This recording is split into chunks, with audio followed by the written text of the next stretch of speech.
Buenas tardes, mis estimados estudiantes. A continuación les explicaré la actividad 4 de técnicas y prácticas de la misión 1, referida a las razones financieras, que son una herramienta utilizada en la contabilidad y finanzas con el fin de evaluar la situación económica de una empresa.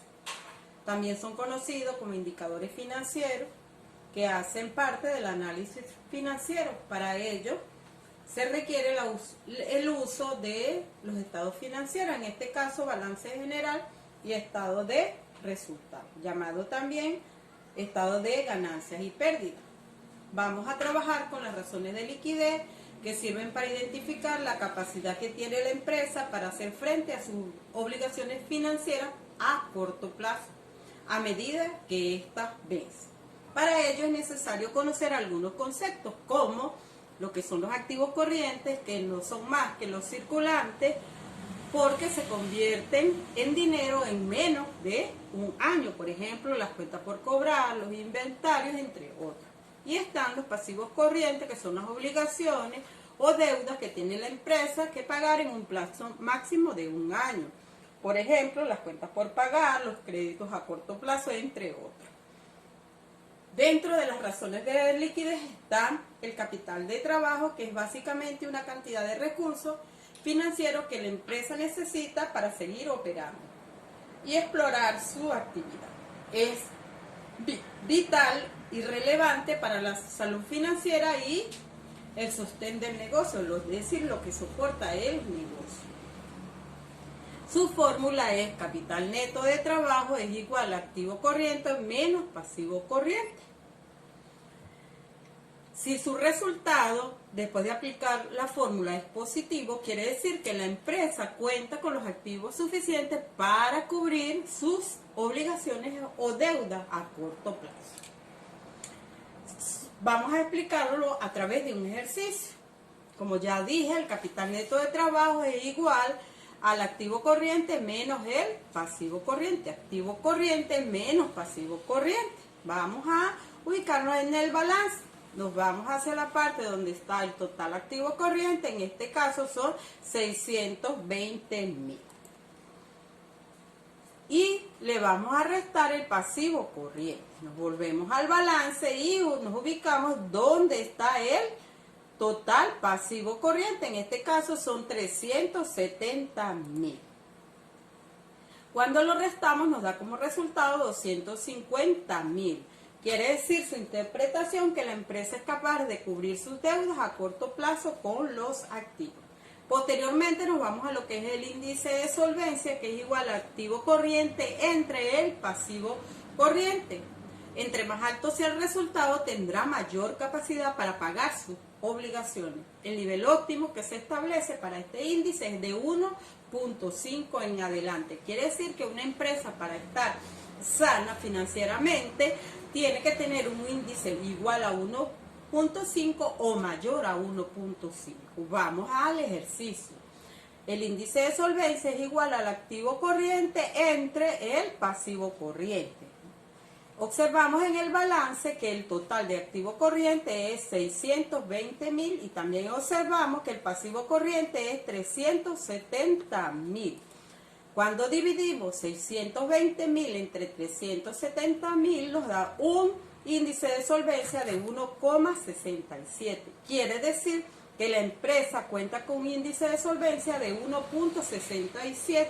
Por ende puede responder por sus obligaciones sin afectar la solvencia. Luego nos vamos a la prueba ácida. Su fórmula es igual al activo corriente menos el inventario final entre el pasivo corriente. ¿Qué busca este índice? Determinar la solvencia, pero excluye, es decir, no considera los inventarios.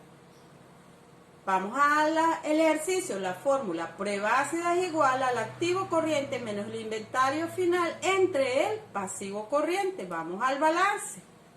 ¿Cuál es el activo corriente? 620.000 y observamos que el inventario final es 150.000 y el total de pasivo corriente es 370.000. Y es lo que hacemos. 620.000 menos el inventario, que ya lo observamos, que es de 150.000, entre el pasivo corriente, que es 370.000. Cuando restamos nos da 470.000 entre 370.000, nos da la prueba ácida 1,27, lo que significa que la empresa dispone de 1,27 de activos corrientes sin considerar el inventario para cubrir los pasivos, es decir, las deudas a corto plazo. Luego nos vamos a la rotación de inventario. Para hacer la rotación de inventario va a ser igual al costo de mercancía vendida, que es lo que llaman costo de venta, entre promedio de inventario. ¿Sí? Repito, la rotación de inventario es igual al costo de mercancía vendida, que es el costo de venta, entre el promedio de inventario. Con este indicador lo que se puede saber es cuántas veces se vendió el inventario. A medida que el resultado de la fórmula aumente, se presume una mejor administración. Se deberá dividir 2 en el resultado obtenido de la fórmula para determinar el número de meses que rotó el inventario. Vamos al ejercicio. Rotación de inventario va a ser igual al costo de mercancía vendida. Para hacerlo nos vamos a ganancias y pérdidas o estado de resultado. ¿Qué hacemos? Buscamos el costo de venta. En este caso nuestro costo de venta es 13.515.000. Vamos a la prueba ácida, ¿sí?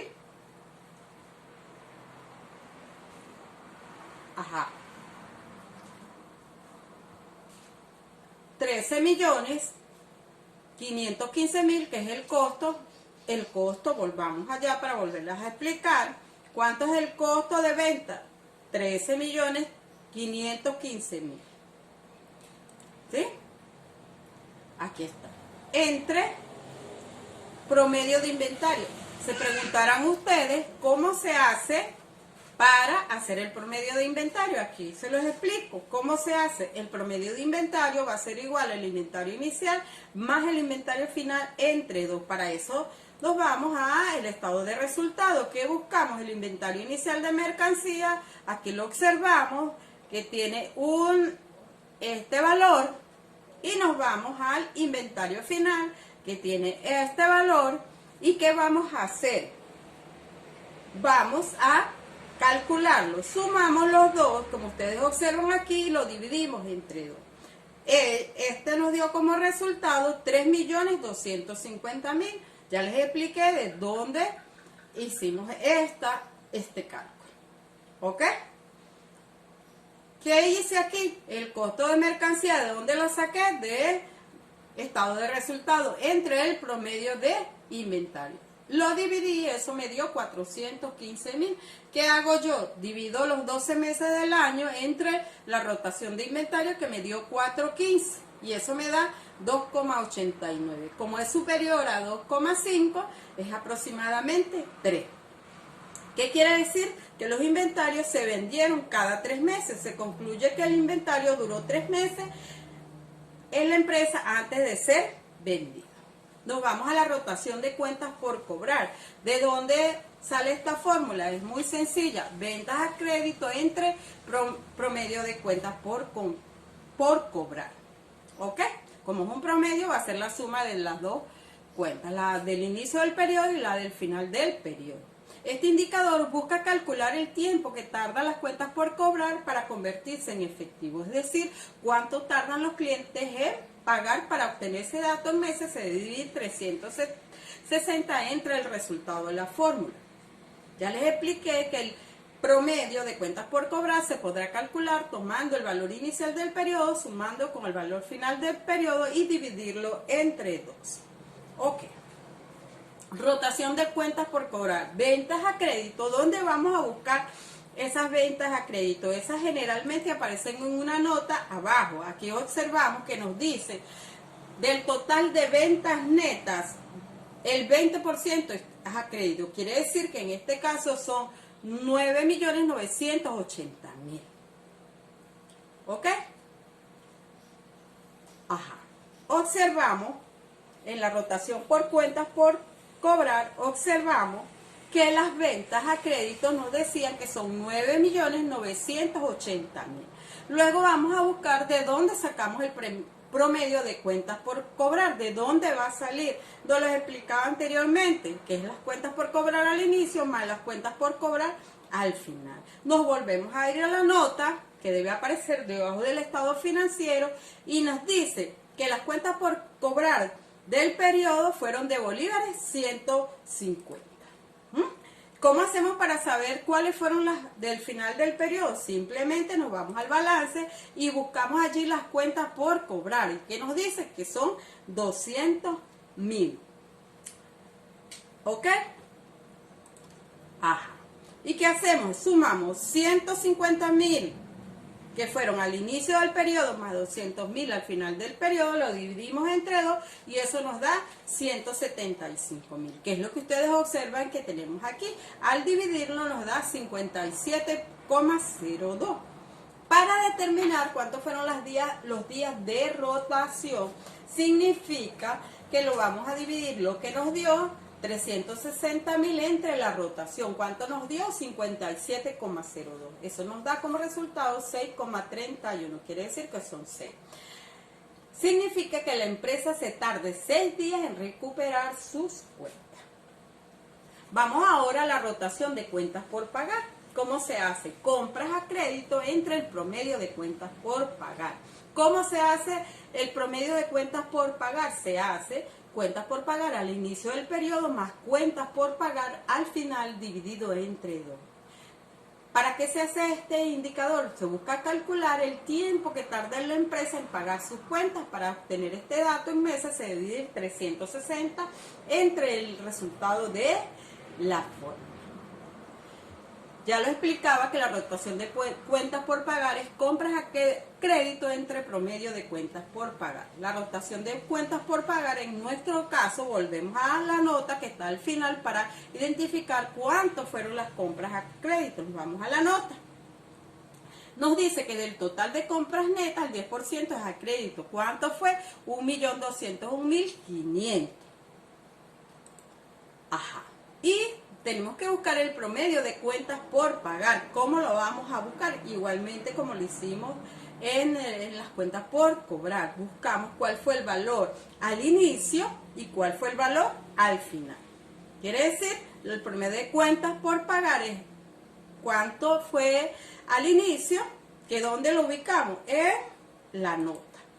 Las cuentas a pagar al inicio del periodo fueron bolívares 100.000. ¿Y cómo ubicamos la del final del periodo? La ubicamos en el balance. Ok, buscamos cuentas por pagar 150.000. ¿Qué hacemos? Sumamos y dividimos entre 2. Y eso nos da un promedio de cuentas por pagar de 125. ¿Qué vamos a hacer? Dividimos las compras a crédito entre el promedio de cuentas por pagar, que serían 127, nos da como resultado 961. Para determinar el día de rotación de cuentas por pagar, se divide 360.000 entre la rotación de cuentas por pagar, que fue de 9,61. Nos da 37,46. Quiere decir que aproximadamente 37. Quiere decir que va a tardar 37 días en pagar sus cuentas. Y por último tenemos las razones de endeudamiento que buscan identificar el nivel de endeudamiento, o sea, que debe la empresa, en el que se encuentra la empresa, para interpretar el financiamiento que tienen los acreedores, o sea, que son los deudores, con respecto a la empresa, dando como resultado el nivel de riesgo en el que incurren estos acreedores, o sea, los deudores o socios. Dentro de estas razones está la razón de endeudamiento, que es igual al pasivo total entre el activo total. ¿Para qué nos va a permitir ella? Mide la proporción de activos que se encuentran financiados por acreedores o proveedores. Es muy fácil su fórmula, simplemente buscar el pasivo total entre el activo total. Para hacerlo, ¿dónde lo ubicamos? En el balance. Buscamos el total activo, que en este caso están observando este número, 1.170.000. Y el pasivo, ¿cuánto tenemos total pasivo? Aquí lo tenemos, son 400.000. Quiere decir que cuando observamos son pasivo total 400.000 entre pasivo total, observan aquí 400.000 entre el activo total, que es 1.170.000, nos da una razón de endeudamiento de 0,34.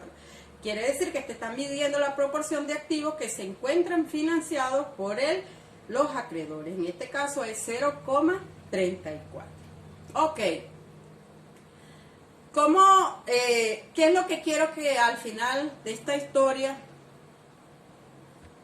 de este año escolar tan particular, que ustedes, yo les estoy colocando un balance general y un estado de resultados con sus respectivas notas? ¿Qué tienen que hacer ustedes para esta actividad? Simplemente es calcular cada una de las razones que anteriormente les expliqué. Es simplemente ubicarse en los estados financieros y usar una calculadora simple, muchachos. No tiene nada del otro mundo. Espero que me hayan entendido la explicación. Cualquier cosa, como siempre, estamos a la orden. Buenas tardes, mis estimados estudiantes.